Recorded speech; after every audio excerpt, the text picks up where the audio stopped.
Sedemin cefa gelsin, sen onlardan güçlüsen, sen şehadet zirvesisen, mertlik deyanet lütfüsen.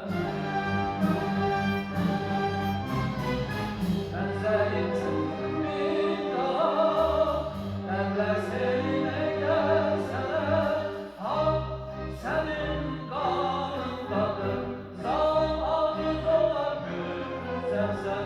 Hakka vurdum, hakka sadık, hakkın yolunun gül yolcusu, hak seninle her bir zaman, sen hikmet saçan lütfüsen. Ey nesimi cavidansan, belki